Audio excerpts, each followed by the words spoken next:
الحمد لله رب العالمين والصلاة والسلام على سيد الأنبياء والمرسلين وعلى آله وأصحابه أجمعين أما بعد. قال النبي صلى الله عليه وسلم: إذا مات الإنسان انقطع عنه عمله إلا من ثلاث: صدقة جارية أو علم ينتفع به أو ولد صالح يدعو له، أو كما قال عليه الصلاة والسلام. اللهم صل على سيدنا ومولانا محمد وعلى آله وأصحابه وبارك وسلم.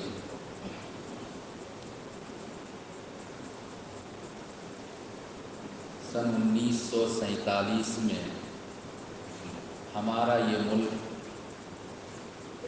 انگریزوں کی حکومت سے آزاد ہوا اور یہاں ڈیموکریسی، گنتانترک اور جمہوری ملک کا سسٹم، جمہوری حکومت کا نظام اور سسٹم شروع ہوا. آزادی کے بعد سے ہی مسلمانوں کے ساتھ سوتیلا پن اور ایسا قانون بنانا پارلیمنٹ میں یا عدالت میں مسلمانوں کے خلاف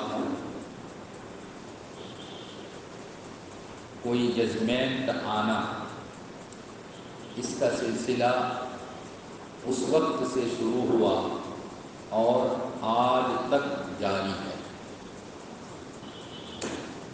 خاص طور پہ 2014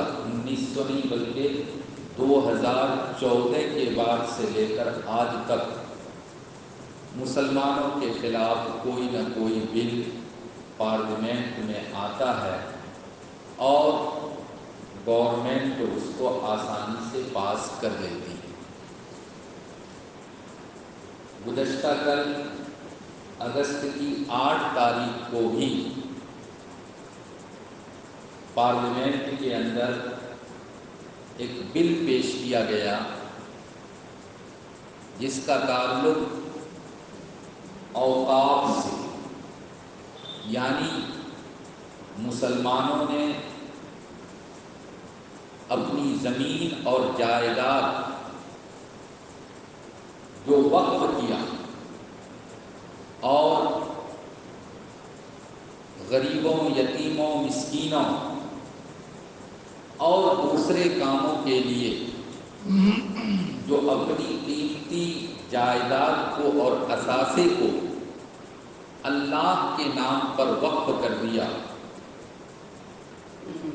اس کے قانون میں اور وقف کے سلسلے میں مسلمانوں کو جو اختیارات ہے، اس کے متعلق گزشتہ کل 8 اگست کو پارلیمنٹ میں ایک بل پیش کیا گیا جس میں اس سے پہلے 2013 میں جو وقف کا نیم اور قانون بنایا گیا اس کو چھوڑ کر، اس سے ہٹ کر 40 باتیں نئی داخل کرنے کی کوشش کی گئی. مسلمانوں میں جو بدھی جیوی اور دانشور لوگ ہیں، چاہے وہ سیاست میں ہوں یا ایڈوکیشن ڈپارٹمنٹ میں ہوں یا عالم علماء ہوں یا بڑی بڑی تنظیم اور جماعتیں ہوں، سب نے اپنے طور پر اس بل کی مخالفت کی اور گزشتہ کل اس پر اپوزیشن کے لیڈروں نے، ایم پی حضرات نے اپنا اسپیچ اور اپنا بھاشن اس بل کے خلاف رکھا. اللہ کا ایک کرم تو یہ ہوا کہ گزشتہ کل وہ بل پاس نہیں ہو سکا، اور اس بل کو جو جے پی سی یعنی جوائنٹ پارلیمنٹری کمیٹی ہے اس کے حوالے کر دیا گیا۔ اب اس میں اپوزیشن کے لیڈروں کو اور دوسرے حضرات کو اپنی رائے رکھنے کا ایک موقع ملا۔ اللہ کرے کہ یہ بل ہمیشہ کے لیے ریجیکٹ ہو جائے، تاکہ یہ جو ایک خالص مذہبی معاملہ ہے اس میں حکومت کا کوئی دخل نہ ہو، اور حکومت اس کو مسلمانوں سے چھین کر اور اپنے انڈر نہ لے سکے۔ اس سلسلے میں دو تین باتیں ہم لوگوں کو ضرور ذہن میں رکھنا چاہیے۔ پہلی بات یہ ہے کہ وقت کیا ہے، وقت کا مطلب کیا ہے۔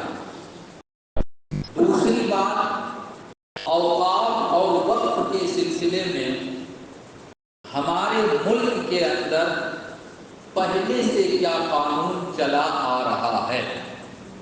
اور تیسری بات یہ ہے کہ موجودہ حکومت اس میں دخل اندازی کر کے کیا چاہتی ہے، کیا مسلمانوں کا بھلا چاہتی ہے، یا مسلمانوں سے اس کو چھین کر اور اپنے کنٹرول میں لے کر اور جہاں چاہے وہاں استعمال کرنے کا ارادہ رکھتی ہے۔ تو میرے بھائیوں، وقت کا مطلب ہوتا ہے روکنا، اور شریعت کے اندر جیسے اللہ اور اللہ کے رسول صلی اللہ علیہ وسلم نے عبادت کا حکم دیا، نماز روزے وغیرہ کا حکم دیا، اسی طرح آپ صلی اللہ علیہ وسلم نے اپنی امت کو اور اللہ تعالیٰ نے خاص طور پر ایمان والے بندوں کو یہ بتلایا کہ جیسے تم اپنا پیٹ بھرتے ہو، جیسے تم اور دوسری سہولیات سے فائدہ اٹھاتے ہو، اسی طریقے پر تم اپنے گاؤں، سماج، آس پاس اور دور دراز کے غریب یتیم لوگوں کا بھی خیال رکھو۔ وہ پیٹ بھر کے کھانا کھا رہا ہے یا نہیں کھا رہا، اس کا بھی خیال رکھو۔ آپ جس سماج میں رہتے ہیں اس سماج میں نماز کے لیے کوئی مسجد ہے یا نہیں ہے، اس کا بھی خیال رکھو۔ جس سوسائٹی کے اندر آپ رہتے ہیں وہاں کوئی اسکول، مدرسہ، مکتب ہے یا نہیں، اس کا بھی خیال رکھو۔ اب اس کی صورت تو یہ ہے کہ جیسے 100 گھر کا محلہ ہے تو سب لوگ 1000، 2000، 10,000 روپیہ جمع کرے اور زمین خرید کر مسجد بنائے، اسکول بنائے، مکتب مدرسہ بنائے۔ ایک صورت یہ ہے۔ ایک صورت یہ بھی ہے کہ سماج میں کچھ لوگ ہیں جن کے پاس ماشاء اللہ اچھی زمینیں ہیں، جائیداد ہے، وہ کسی کا محتاج نہیں اور ماشاء اللہ بڑا مالدار آدمی ہے۔ اب اس کو چاہیے کہ وہ اپنی زمین کا ایک حصہ مسجد کے نام پر وقف کر دے، مدرسے کے لیے وقف کر دے، مکتب کے لیے وقف کر دے، حتیٰ کہ اسکول کے لیے بھی وقف کر دے، تاکہ اگر سماج کے اندر مسجد ہوگی سب لوگ جماعت سے نماز پڑھیں گے، مدرسہ ہوگا دینی تعلیم کا انتظام ہوگا، اسکول ہوگا تو ہمارے بچے وہاں جا کر ایڈوکیشن اور شکھا حاصل کر سکیں گے۔ چنانچہ یہ سلسلہ خاص طور پہ اللہ کے رسول صلی اللہ علیہ وسلم کے زمانے سے شروع ہوا۔ جب اللہ کے رسول صلی اللہ علیہ وسلم ہجرت کر کے مدینہ منورہ تشریف لائے تو 2 بھائیوں کی زمین تھی جہاں پر مسجد نبوی بنی۔ آپ نے ان کو اس زمین کے بدلے میں دوسری زمین دی، اور ان دونوں بھائیوں کی یہ زمین جہاں پر مسجد نبوی بنی تھی اس زمین کو اللہ کے لیے وقف کر دیا، اور یہ کہا گیا کہ یہاں پر مسجد بنائی جائے گی، سب لوگ آ کر اس میں نماز پڑھیں گے۔ اسی طریقے پر حضرت عثمان رضی اللہ تعالی عنہ نے اس زمانے میں مسلمانوں ہی کا نہیں بلکہ سب لوگوں کا ایک بڑا پرابلم تھا کہ پینے کا اچھا پانی لوگوں کو نہیں ملتا تھا۔ مدینے سے کچھ دور ایک کنواں تھا بیر روما، اور جس کا پانی پینے کے لائق کا میٹھا پانی تھا۔ حضرت عثمان رضی اللہ تعالی عنہ نے اس کنویں کو خریدا اور خرید کر خاص طور پر مسلمانوں کے لیے اس کو وقف کر دیا۔ مدینے کے اندر بہت سے باغات ایسے ہیں کہ جو اس زمانے میں اور اس کے بعد مسلمانوں نے غریبوں کے لیے اس کو وقف کیا کہ جو اس کا انکم ہوگا وہ سماج کے جو غریب لوگ پچھڑے لوگ ہیں اس پر یتیموں مسکینوں پر خرچ کیا جائے گا۔ یہ سلسلہ اللہ کے رسول صلی اللہ علیہ وسلم کے زمانے سے چل رہا ہے، اور آپ صلی اللہ علیہ وسلم نے اپنی امت کو مسلمانوں کو اس کی ترغیب بھی دلائی، شوق بھی دلائی۔ چنانچہ مسلم شریف کی یہ روایت حدیث بہت مشہور حدیث ہے کہ انسان جب مر جاتا ہے تو عمل کا سلسلہ بالکل بند، اب وہ کوئی نیکی کا کام نہیں کر سکتا، لیکن زندہ رہتے ہوئے جو کچھ انہوں نے کیا تھا اس میں سے خاص طور پہ 3 کام اور 3 عمل کا ثواب مرنے کے بعد بھی اس کو ملتا رہتا ہے۔ اس میں سے ایک ہے نیک اولاد۔ اللہ نے ہم کو آپ کو اولاد دی، لڑکا دیا، لڑکی دیا، ہم ان کو نیک بنانے کی کوشش کریں، ہم ان کو نمازی بنانے کی کوشش کریں، ہم ان کو دیندار بنانے کی کوشش کریں۔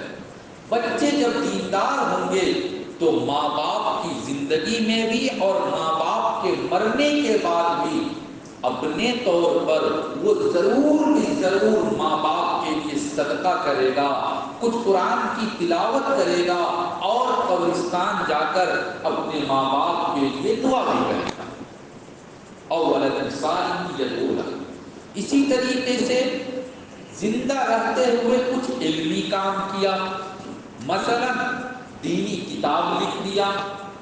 مثلا بچے پڑھتے ہیں، غریب بچے ہیں، ان کے پاس قرآن نہیں ہے، مکتب میں پڑھنے کے لیے آتے ہیں، بچوں کے پاس قرآن نہیں ہے، 10 20 100 50 قرآن خرید کر دے دیا۔ سامنے مدرسہ ہے، مدرسے میں کتابوں کی ضرورت ہے، آرڈر دے کر کتاب منگوا کر دے دیا۔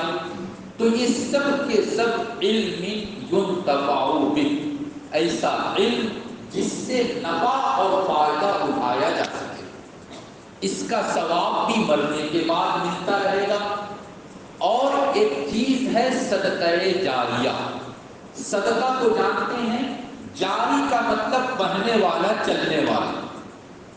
ایسا صدقہ جس کا ثواب چلتا رہے، جیسے نہر میں، ندی میں پانی چلتے رہتا ہے، ہم ایسا کچھ صدقہ کرتے ہیں کہ جس کا ثواب مرنے سے پہلے بھی ملے اور مرنے کے بعد بھی ملتا رہے۔ الحمدللہ مسلمانوں نے شروع سے لے کر آج تک اس پر عمل کیا، اپنی حیثیت کے مطابق صدقہ جاریہ انہوں نے اس کا سلسلہ جاری رکھا۔ ہمارے سامنے اتنا بڑا مدرسہ ہے، مدرسے کی اتنی بڑی باؤنڈری ہے، کتنے لوگوں نے اس مدرسے کے لیے اپنی زمینیں دی، زمین وقف کیا۔ یہ باؤنڈری کے علاوہ اور بھی گاؤں میں، دور دراز میں، شہر کے آس پاس میں اسی محلے کے لوگوں نے اور کچھ آس پاس کے دور دراز کے مسلمانوں نے مدرسے کے لیے زمین وقف کی۔ وقف میں کیا ہوتا ہے؟ وقف میں یہ ہوتا ہے کہ جو کچھ ہم نے وقف کیا اس کا مالک تو میں بھی نہیں ہوں، اس کا مالک سماج کا کوئی آدمی نہیں ہے، اس کا حقیقتاً مالک اللہ ہے، اس کا مالک اللہ ہے۔ البتہ جو چیز ہم نے وقف کیا ہے اس سے جو نفع اور فائدہ ملے گا وہ اس میں لوگ شریک رہیں گے۔ مثال کے طور پہ اگر کسی نے کنواں وقف کیا، مالک اللہ ہے، البتہ کوئی اس کا دیکھ ریکھ کرے گا، دیکھ بھال کرے گا، مینٹیننس کرے گا، اور اس کنویں سے سارے لوگ پانی پئیں گے۔ یہ ہے وقف۔ بڑی تفصیل ہو جائے گی، وقت میں اتنی گنجائش نہیں ہے۔ الحمدللہ ہر زمانے میں مسلمانوں نے اپنی حیثیت کے مطابق زمین وقف کیا، مکان وقف کیا۔ مسلمانوں نے کہیں کنواں بنا کر دیا، کہیں ٹیوب کل لگا کر دیا، مسجد بنوا کر دی، مدرسے بنوا کر دیے، اور گاؤں گاؤں میں بھی وقف کی جائیداد آج تک ملتی ہے۔ بلکہ ہندوستان میں سب سے زیادہ زمین جو ہے ریلوے کے پاس، ریلوے کے پاس سب سے زیادہ زمین ہے۔ اس کے بعد ڈیفینس یعنی فوج ڈپارٹمنٹ کے پاس زمین زیادہ ہے، اور تیسرے نمبر پر اگر سب سے زیادہ کسی کے پاس زمین جائیداد ہے تو وہ اوقاف یعنی وقف ہے۔ اسی لیے تقریباً ہر صوبے اور ہر اسٹیٹ کے اندر وقف کمیٹی بنایا گیا، وقف بورڈ بنایا گیا۔ یہ جو اوقاف ہے، یہ جو وقف ہے، تقریباً 8 لاکھ ایکڑ سے زیادہ زمین مسلمانوں کے پاس وقف کے نام پر موجود ہے۔ مگر افسوس کے ساتھ کہا جاتا ہے کہ 8 لاکھ سے زیادہ ایکڑ زمین ہے، اس میں سے بہت بڑا حصہ گورنمنٹ نے خود قبضہ کر لیا۔ کہیں اس کا آفس چل رہا ہے، کہیں اور کچھ چل رہا ہے، اور اس کے بدلے میں مسلمانوں کو کچھ نہیں یا کہیں معمولی سا کچھ مل رہا ہے۔ مثلا شہر میں ایک بلڈنگ ہے، آج کے تاریخ میں اس کا کرایہ اگر 1 لاکھ ہونا چاہیے تو مشکل سے 100 روپیہ 200 روپیہ وقف کمیٹی کو، وقف بورڈ کو اس کا کرایہ ملتا ہے۔ بہت ساری جگہوں پر مسلمانوں نے بھی بے ایمانی کیا، وقف کی زمین کو اپنے قبضے میں لیا اور بے ایمانی کر کے آج وہ اس کا مالک بن بیٹھا ہے۔ اس سے بالکل انکار نہیں کیا جا سکتا، لیکن اوقاف کے سلسلے میں تقریباً 5-6 مرتبہ قانون بنا۔ سب سے پہلے 1954 میں اوقاف کے سلسلے میں قانون بل پاس کیا، قانون بنایا گیا، اور اسی کے مطابق پھر 1955 میں وقف کمیٹی، جگہ جگہ پر وقف بورڈ کا قیام عمل میں آیا، اس کے مطابق چل رہا تھا۔ اس کے بعد 1984 کے اندر پھر اس قانون کے اندر کچھ چیزیں داخل کی گئی، اور وقف بورڈ کو جو اختیار دیا گیا تھا اس کو کچھ بڑھایا گیا۔ اس کے بعد پھر 1995 میں 1995 کے اندر اس قانون کو اور مضبوط کیا گیا، لیکن ابھی تک مسلمانوں کو جتنا حق اور اختیار ملنا چاہیے نہیں مل سکا تھا۔ پھر 2010 کے اندر بہت جلد بازی میں، عجلت میں، بلکہ بتلایا جاتا ہے کہ جمعہ کا دن تھا اور جمعہ کا وقت قریب تھا اور غالباً کانگریس کی حکومت تھی، تو ایک دم بالکل کم ٹائم میں جلدی وقف کا قانون، وقف کا بل، قانون تو نہیں، وقف کا بل پاس کیا گیا۔ اس کے بعد مسلم پرسنل لا بورڈ کے جنرل سیکریٹری تھے حضرت مولانا ولی رحمانی صاحب رحمۃ اللہ علیہ، بڑے اونچے درجے کے عالم بھی تھے اور بڑی ہمت بھی تھی ان کے اندر، وہ کسی سے اللہ کا وعدہ کرتا نہیں۔ انہوں نے بڑی کوشش کی اور مسلم پرسنل لا بورڈ کو سامنے رکھ کر بڑے بڑے لوگوں سے بات چیت کر کے اور حکومت کو راضی کیا، اور منموہن جی کی سرکار 2013 کے اندر آخری قانون وقف کے سلسلے میں آخری بل پیش کیا گیا، اور اس کے اندر ماشاء اللہ مسلمانوں کو اچھا اختیار دیا گیا کہ وقف یہ مسلمانوں کی جائیداد پراپرٹی ہے، یہ مذہبی چیز ہے، اور اس کے لیے کسی ضلع مجسٹریٹ کے پاس جانا یا سی او کے پاس دیے جانا تو او سی کے پاس جانا یا فلاں کے پاس بالکل نہیں۔ وقف کا جو بھی معاملہ ہوگا اس کا الگ سے قانون بنایا گیا، اسی کے مطابق اس کا فیصلہ کیا جائے گا، اسی کے مطابق چل رہا تھا اور اب تک چل رہا ہے۔ اگرچہ ابھی بھی مسلمانوں کو پورا حق نہیں ملا، لیکن بہت حد تک الحمدللہ اچھے طور پر چل رہا ہے، مسلمانوں کو بہت زیادہ شکایت بھی نہیں۔ اب چونکہ کچھ گورنمنٹ کی بنیاد ہی ہوتی ہے کہ مسلمانوں کو تکلیف پہنچایا جائے، مسلمانوں کے حق کو چھینا جائے، اسی بنیاد پر یہ شوشہ اٹھایا گیا، اور نئی جو سرکار بنی، اور ابھی میرے خیال سے غالباً پہلا یا دوسرا پارلیمنٹ کا سیشن چل رہا ہے، اور اس میں گزشتہ کل وقف کے سلسلے میں بل پیش کیا گیا۔ اس بل کے اندر کیا ہے، ساری باتیں بتانا تو بہت مشکل بھی ہے اور وقت بھی نہیں، 2-3 بات مختصر سے سن لیجیے۔ نمبر 1، اب تک وقف کا کوئی معاملہ ضلع مجسٹریٹ کے پاس نہیں جاتا تھا، اب کچھ ہوگا تو آپ کو وہاں جا کر اسے حل کرنا پڑے گا، وہ اپنی مرضی کے مطابق کرے گا۔ ابھی تک مسلمانوں کے اختیار میں ہے، اب آپ کو وہاں کا چکر لگانا پڑے گا۔ نمبر 2، وقف بورڈ میں جو کمیٹی ہے، جو بورڈ ہے، اس میں جتنے ممبرز ہیں وہ سب کے سب مسلمان ہیں، کوئی غیر مسلم ممبر نہیں۔